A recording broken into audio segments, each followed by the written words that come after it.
basketball coach Tab Baldwin no-show sa sabina ng Criminal Investigation and Detention Group at sa imbitasyon ng Department of Labor and Employment.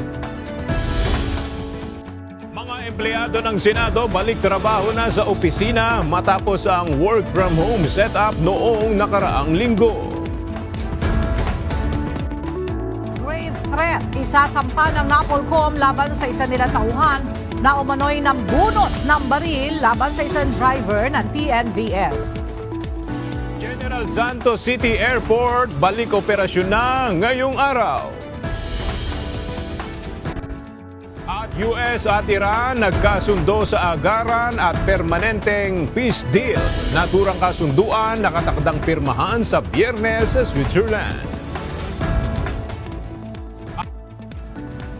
Mahigpit pa rin ang inspeksyon sa main gate pa lamang ng gusali ng Senado kung saan isa-isang sinusuri ang mga pumapasok na sasakyan. Mayroon ding inihandang listahan ang mga otoridad kung saan tanging ang mga accredited media ng Senate Beat at mga otorisadong individual lamang ang pinapahintulutang makapasok sa premises ng Senado. Bago makatuloy sa loob, 2 beses na bineberipika ang pagkakakilanlan ng mga papasok. Una sa main gate at muli sa mismong entrance ng gusali kung saan mahigpit na hinahanap ang kanilang mga pangalan sa listahan kasama ang kanilang mga ID.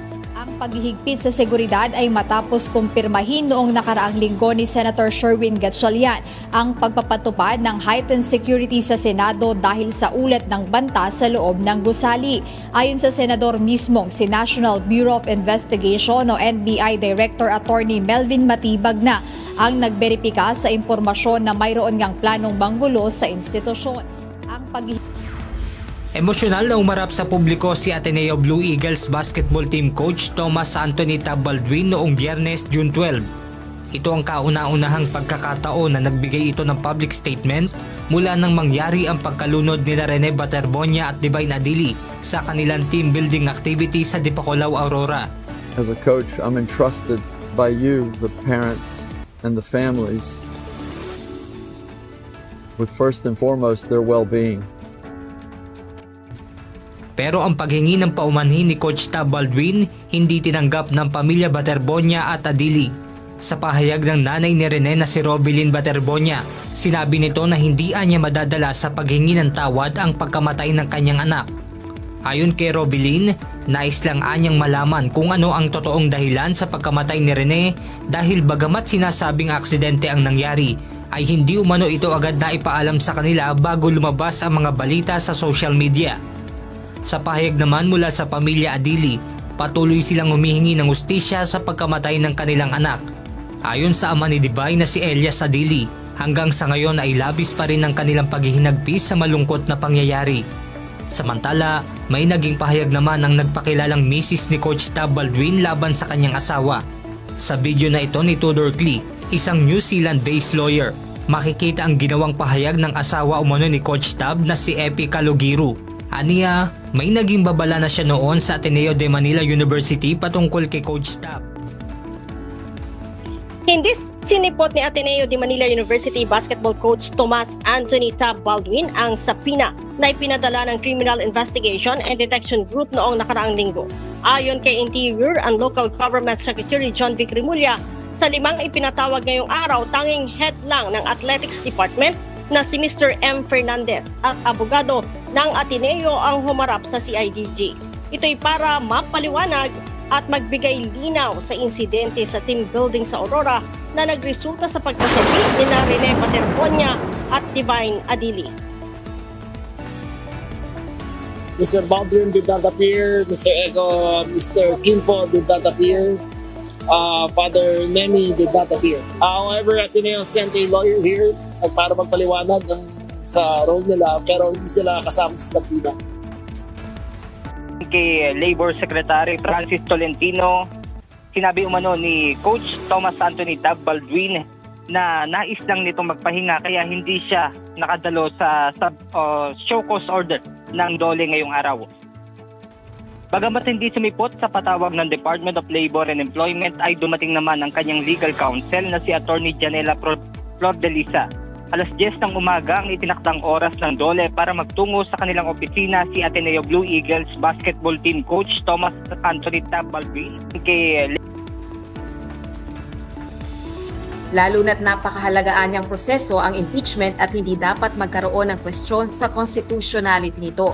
Kailangang nasa gitna ng sesyon ng Senado kung magluluklok ng panibagong Senate President, pero kasalukuyang naka-adjourn sine die ang Senado at ang Kamara.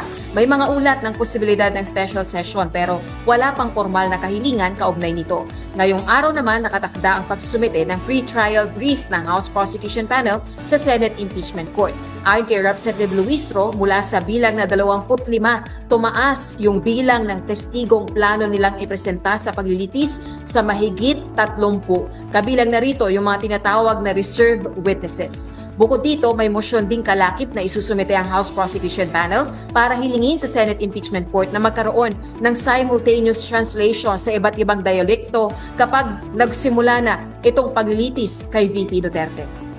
Aga, sa June 18 naman nakatakda yung pre-trial conference na dadaluhan ng 11 House prosecutors o yung tinatawag nating public prosecutors at 10 private prosecutors. Gayunman, itong proseso na ito ng impeachment ay hindi pa open sa publiko o sa media.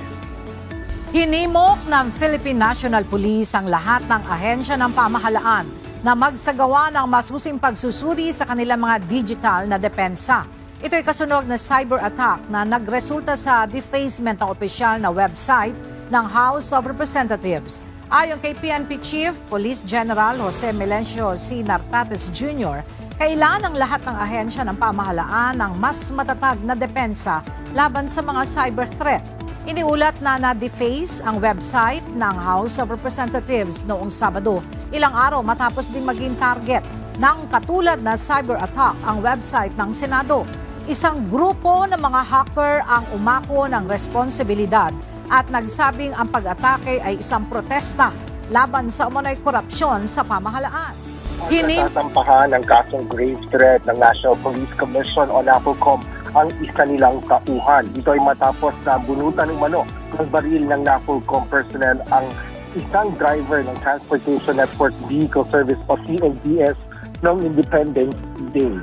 Ipinisinta ng NAPOLCOM ang tauhan nito na sangkot sa isang road incident noong Biyernes. Kinilala ito na si Jaime Flores mula sa IMIS o ang Inspection, Monitoring and Investigation Service mula sa NAPOLCOM. Nasa 40 taon na itong nagseserbisyo sa ahensya at wala naman itong ibang kaso o derogatory behavior sa inisyal na pagsisiyasat ng NAPOLCOM. Patuloy na minomonitor ng Armed Forces of the Philippines at Philippine Coast Guard ang floating platform at mga survey equipment na namataan sa Bajo de Masinloc na inilagay ng China. Ayon kay retired Rear Admiral Roy Vincent Trinidad, tagapagsalita ng AFP sa issue ng West Philippine Sea, matagal nang ginagamit ng China ang estratehiyang tinatawag na creeping invasion o unti-unting pagpapalawak ng presensya ng hindi gumagamit ng direktang puwersang militar. Nagkasundo na ang Estados Unidos at Iran para sa isang peace deal na tatapos sa mahigit 3 buwang gyera sa Middle East. Ayon sa anunsyo ng Pakistan, isang kasunduan ang naabot ng 2 panig na nagtatakda ng agaran at permanenteng pagtigil ng lahat ng operasyong militar sa gitnang silangan. Ipinahayag ni Pakistani Prime Minister Shehbaz Sharif sa ex na formal na pipirmahan ng kasunduan sa Hunyo 19 sa Switzerland. Kinumpirma naman ni US President Donald Trump ang kasunduan kasabay ng kanyang ika-80 kaarawan. Sa kanyang pahayag, sinabi niya bubuksan na muli ang Strait of Hormuz at aalisin na ang naval blockade ng Amerika roon. Inanunsyo naman ni Iran Deputy Foreign Minister Kazem Garibabadi na ang kasunduan ay magdadala ng agarang pagtatapos sa digmaan sa lahat ng panig, kabilang ang Lebanon. Dagdag naman ni Sharif, matagumpay na naabot ang kasunduan at nagpasalamat sa US, Iran at mga bansang Qatar, Saudi Arabia at Turkey sa kanilang suporta sa mediation effort. Puno ni Russian President Vladimir Putin si US President Donald Trump upang batiin siya sa kanyang ika-80 kaarawan. Ayon sa ulat, cordial at candid ang pag-uusap ng dalawang lider na tumagal ng 55 minuto. Ang pag-uusap ni President Putin at President Trump ay nakikitang senyales ng patuloy na komunikasyon sa kabila ng mga hamon sa pandaigdigang politika.